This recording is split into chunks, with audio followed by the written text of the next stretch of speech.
સૌપ્રથમ તો ગઈકાલે આપ સૌ જાણો છો એ રીતે કારગિલ વિજય દિવસને 25 વર્ષ પૂર્ણ થયા હતા. એટલે એ નિમિત્તે સૌપ્રથમ તો તમામ શહીદોને અને તમામ સૈનિકોને હું આ ગઈકાલના દિવસ નિમિત્તે કારગિલ વિજય દિવસ નિમિત્તે સત વંદન કરું છું, સત પ્રણામ કરું છું.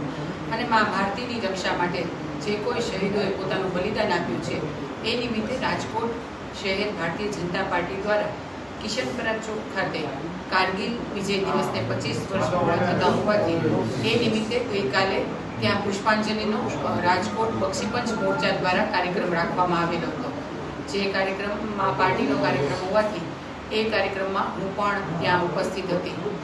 જે રીતે વાત જાણવા મળી ત્યાં પહોંચ્યા પછી કે 2 કાર્યકર્તાઓની કાર ડિટેન થઈ હતી એ વાત જાણવા મળી. એટલે આથી કાર્યકર્તાઓએ અમને ભલામણ કરી કે વરસાદના દિવસો છે, શનિ રવિનો સમય છે, તો જો જે કાંઈ પણ આમાં જોગવાઈ થઈ શકતી હોય તો એ માટે કદાચ જો થઈ શકે તો અમને સારું પડે.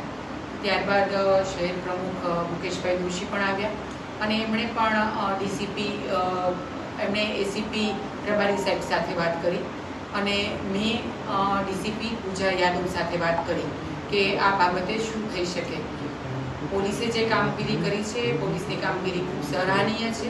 રાજકોટનો એકમાત્ર પ્રશ્ન એ ટ્રાફિકનો પ્રશ્ન છે અને એ સંદર્ભે પોલીસે જે કંઈ પણ કામગીરી કરી છે એ કામગીરી સંદર્ભે મારે ડીસીપી પૂજા યાદવ સાથે વાત થઈ હતી કે આ જે 2 કાર ડિટેન થઈ છે એમાં શું થઈ શકે. એ લોકોએ બંને કારનો આરટીઓનો મેમો જે તે કાર ચાલક હતા એમને અમારા કાર્યકર્તાને આપેલો હતો. તે આ બાબતે આરટીઓના મેમો બાબતે પણ અમારે વાત થઈ. તો આરટીઓ ઓફિસ ગઈકાલે શુક્રવારે સાંજે 6:30નો કાર્યક્રમ હતો એટલે આરટીઓની ઓફિસ છે એ બંધ થઈ ગઈ હતી અને ત્યારબાદ એમણે એવું જ કીધું, પૂજા યાદવે પણ કાર ચાલકને એ જ રીતે સમજાવ્યું કે આપ આરટીઓએ જઈ અને આ મેમોમાં જે દંડની રકમ છે એ દંડની રકમ આપ ભરી આપશો તો આપની કાર છે એ તરત જ છૂટી થઈ જશે. પરંતુ 6:30 થઈ ગયા હોવાથી આરટીઓની ઓફિસ બંધ થઈ ગઈ હતી. એટલે ત્યારબાદ અમે પૂજા યાદવ જે ડીસીપી છે એમની સાથે ફરીથી પરામર્શ કરી અને એમને કીધું કે આમાં કોઈ પણ ન્યાય વિરુદ્ધનું કાર્ય કરવાનું નથી, કોઈ પણ કાયદાનું ઉલ્લંઘન કરવાનું નથી. જે કાંઈ પણ કાયદાકીય જોગવાઈ હોય એ બાબતે તમે અમને માર્ગદર્શન આપો કે જેથી કરીને અમે કાર્યકર્તાને એ રીતે સમજાવી શકીએ. આથી એમણે જ અમને માર્ગદર્શન આપ્યું કે આમાં 2 જોગવાઈ હોય છે કે એક તો આરટીઓએ જઈ અને દંડની રકમ ભરી દે એટલે તરત જ એમની કાર ત્યારે ને ત્યારે જ છૂટી થઈ જાય. અને બીજી જોગવાઈ એવી હોય છે કે એમની ઓરિજિનલ આરસી બુક, ગાડીની ઓરિજિનલ આરસી બુક એ પોલીસ સ્ટેશનમાં જમા કરાવે અને પછી જ્યારે એ આરટીઓ ઓફિસ જઈ અને દંડની રકમ છે એ ભરે અને ભર્યા બાદ એ પહોંચ અમને બતાવે એટલે ગાડીની ઓરિજિનલ આરસી બુક અમે એમને પરત આપીએ ત્યાં સુધી ગાડીની ઓરિજિનલ આરસી બુક છે એ અમારા કબજામાં રહે છે. આ કાયદાકીય જોગવાઈ છે. કોઈ નિયમ વિરુદ્ધનું કાર્ય કરવામાં આવ્યું નથી, કોઈ નિયમનો પણ ઉલાડિયો કરવામાં આવ્યો નથી. પરંતુ જે કાંઈ પણ અમને પોલીસ વિભાગ દ્વારા માર્ગદર્શન મળ્યું એ માર્ગદર્શન અનુસાર સંપૂર્ણ ન્યાયિક તપાસ અને કરવામાં આવી છે. બંને કાર્યકર્તાઓને સમજાવી દેવામાં આવ્યા છે. બંને કાર્યકર્તાઓ જે કાંઈ પણ પોલીસ દ્વારા દંડની રકમ છે એ પણ ભરી દેશે. અત્યારે એમની ઓરિજિનલ આરસી બુક પણ પોલીસના કબજા હેઠળ છે અને ત્યારે જ પોલીસ એમને પાછી આપશે જ્યારે એ સંપૂર્ણ દંડની રકમ ભરી આપશે. ભલામણ કરવાનો પ્રશ્ન નથી. મેં માર્ગદર્શન માંગ્યું હતું કે આ બાબતમાં ન્યાયિક જોગવાઈ શું છે એ બાબતનું મેં પૂજા યાદવ ડીસીપી છે એમની પાસે માર્ગદર્શન માંગ્યું ને એમણે જ મને માર્ગદર્શન આપ્યું કે આ રીતે 2 જોગવાઈ સરકારશ્રીમાં હોય છે એટલે આમાં આ રીતે એ કરશે તો અમને કોઈ કાર રાખવાનું અમારે કાંઈ બીજો ઉદ્દેશ નથી. પરંતુ ત્યાં સુધી અમે કાર છોડી ન શકીએ. મેં કીધું બરાબર છે, આપે જે કાર્યવાહી કરી એ બરાબર છે. હવે જે ન્યાયિક જોગવાઈ છે એ અનુસાર એ બંને કાર્યકર્તાઓ કાર્યવાહી કરશે. જે કાર્યકર્તાઓએ આ કર્યું તો એ કાર્યકર્તાઓને પણ અમારા માધ્યમથી કહેવામાં આવ્યું છે કે ભાઈ તમારે આમાં દંડ પણ ભરવો જ પડે અને એટલા માટે થઈને જ એમની ઓરિજિનલ આરસી બુક કે જેના વગર તમારી ગાડી છે એ નિરર્થક છે એટલે ઓરિજિનલ આરસી બુક છે એ આપણે અત્યારે પોલીસ પાસે એટલે જ જમા કરાવી છે કારણ કે નિયમ વિરુદ્ધ જવાની આમાં કોઈ પ્રશ્ન જ નથી.